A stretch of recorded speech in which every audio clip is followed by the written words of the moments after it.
What's up guys, I'm Rob and that is the brand new Dacia Duster. A car I have never driven before. It's very weird because I have been able to drive crazy cars, Bugatti Veyron, Pagani, Huayra BC Roadster, Ferrari F40, but I have never driven a Dacia. So this is like a premiere for me and honestly, I just loved it. I've been driving this for a week and I'm gonna take you inside for a drive. But first, let's have a look on the outside.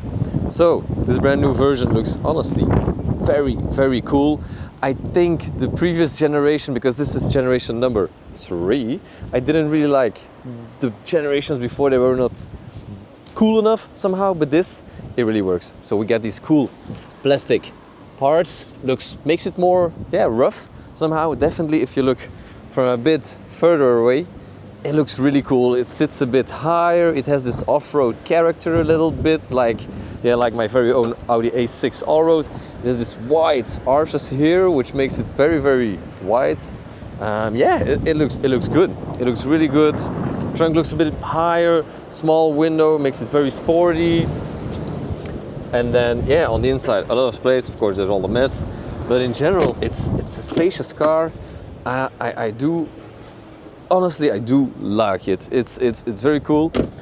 So this is one of the hybrids, the mild hybrids. So not a true plug-in hybrid, just a mild hybrid. But yeah, it looks good. It looks good.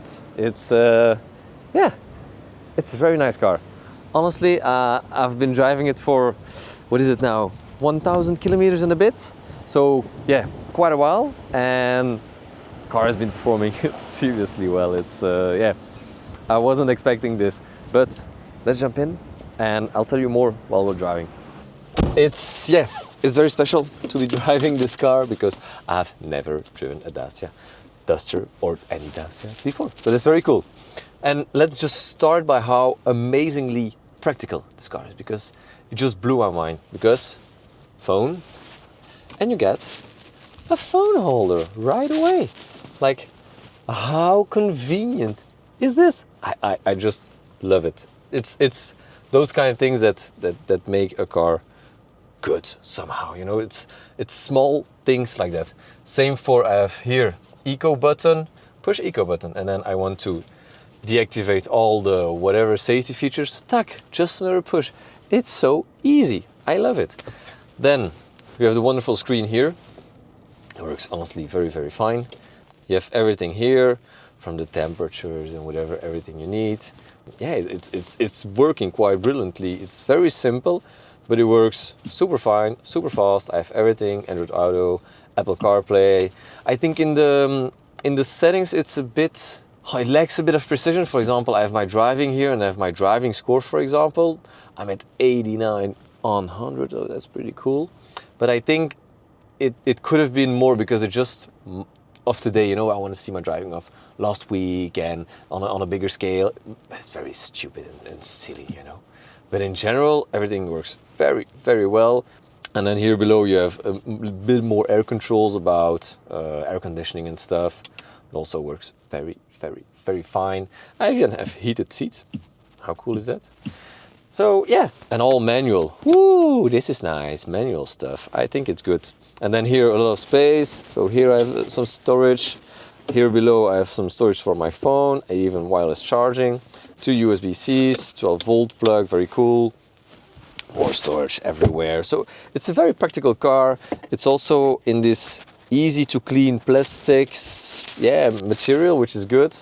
On the steering wheel also very limited in buttons. On the left side you have everything for the driving, so cruise control and whatever. And on the right, to control the display you have here in front.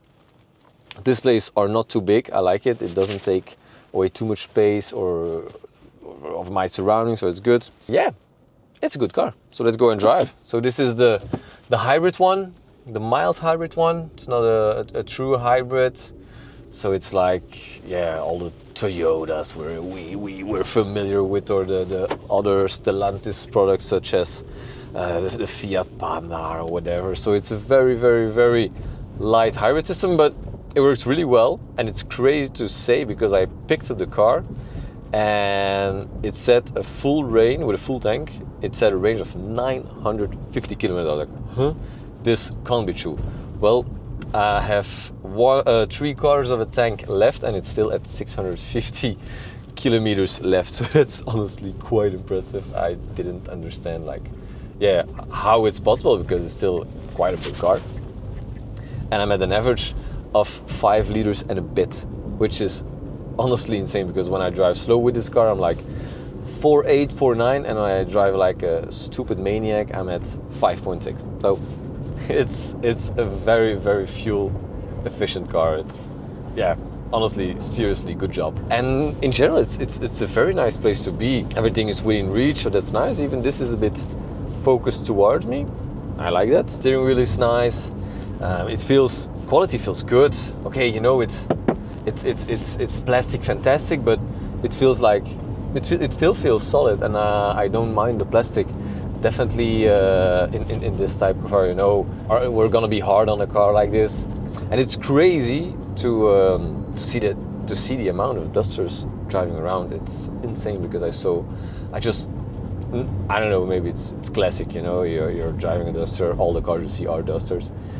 But there's so many on the roads, and new as older models, it's crazy. So that's really nice. It tells a lot about the product and the quality of the product. So again, I was very, very, very impressed by it. Of course, the controls feel Renault-like, which is good. It works, you know. It's quite funny because I have the same, or I had the same, because I used to have a Renault Clio 2 Sport. The same way to control the radio and stuff, and the volume buttons are still the same. And that was a car from 2001, I think. So it's so funny. It's really, really, really funny. But it's still the same. Hold on, we got a truck who doesn't know where he's going. Let's pass him. Full electric, which is also very nice. And then engine kicks in. Transmission is the transition, from electric to non-electric is very, very smooth. And if you're able to drive a bit more defensive in general, it's honestly crazy how often you're driving electric, because then the small EV pops up, and then you notice that you're driving electric.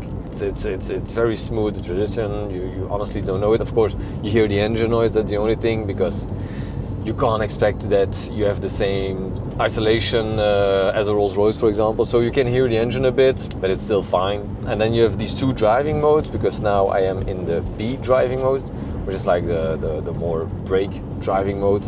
And honestly, I worked on the fact that I'm the kind of guy that really loves a one pedal drive feeling.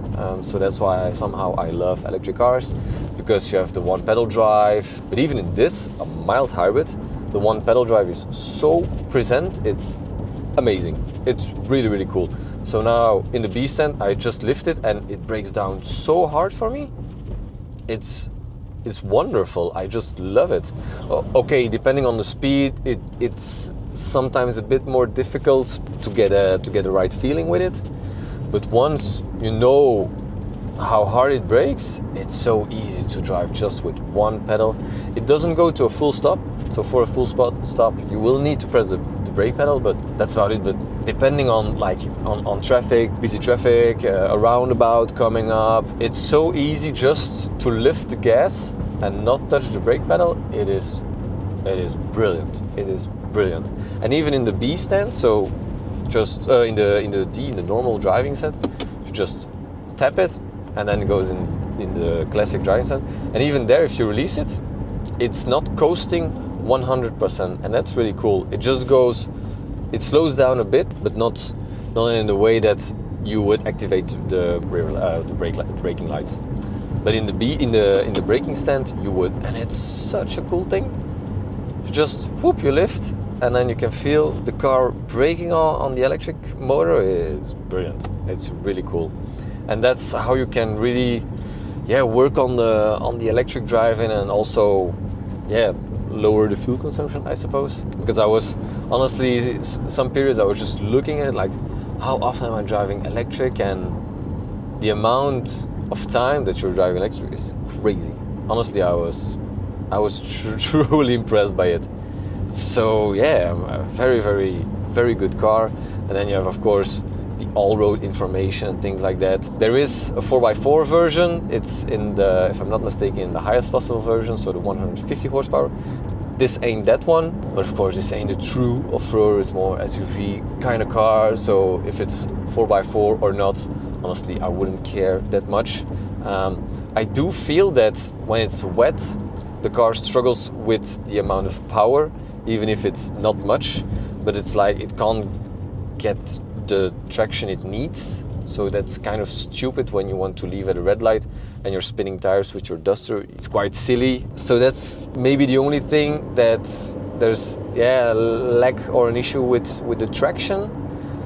But of course, it's me being an idiot and driving like a dumbass when it rains. It's like a good car. I have a nice feeling in the steering. Okay, there's body mass moving around a bit.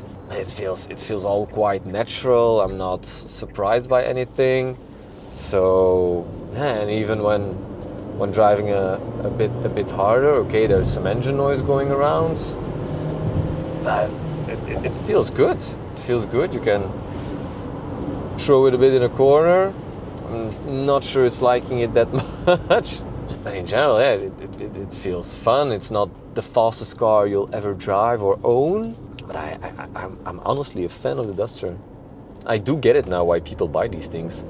And then I checked the prices, because this one, like fully spec'd with everything you can imagine, is a little bit above 30,000 euros, which is like super cheap.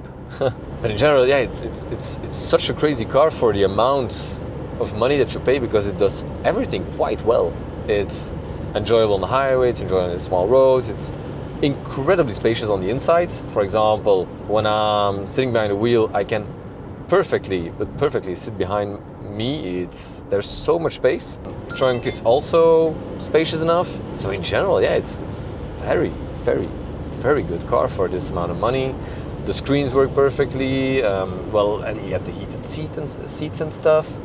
So you get a lot of cool things. You really get a lot of cool things. So I really like this. And knowing that this thing already starts below 20,000 euros. When did that happen, you know, that you were able to get a car below 30,000 euros, 20,000 euros, sorry. A new car, a brand new car below 20,000 euros of this size is insane. I think can you get a Fiat or like a Fiat Panda maybe or something, but it's not the same as this. It's very, very, very nice. It's quite cool. Just keep in mind that the very, very cheap one is called the Essential, I think. It's only available in one engine. So the lowest one, it's 110 horsepower, I think. Comes with manual gearbox, not that's an issue. And even without a screen, so without any radio, whatever, so it's like, yeah, your go-through desert car, travel around the world car. I think it must be super, super, super cool. It comes with these steelies too, so it's quite cool. It's quite cool. So yeah, in general, the Dacia Duster. Again, I've been lucky to drive so many cars, and this feels like so much car for the amount of money. I'm truly impressed by this. And everything works fine. Oh, this is crazy. I didn't even tell you about the cameras. So it has like this surround view thing where you get cameras all over the place. So you got a front camera, you got a rear view camera, you got the camera on the side, both sides. So to see how far you are when parking from the sidewalk. Brilliant. Honestly, it's a really clever car. Truly, truly, truly impressed by it. And it does feel like quality. I really like it. So yeah, if you're in the market for like a big car and you want the Dacia Duster, honestly, you should get one. It's a good car. It's a very good car. And on that bombshell, guys, thank you very, very much for watching this review. This was my first experience with the Dacia Duster, and honestly, it deserves the credits. It deserves the credits. So yeah, if you own one, if you have some experience with a Dacia Duster, first feel free to share yours. I'm honestly excited to hear your stories, and please do like the video, subscribe, support the channel, and we will see each other at another video. Take care. Bye. Cheers.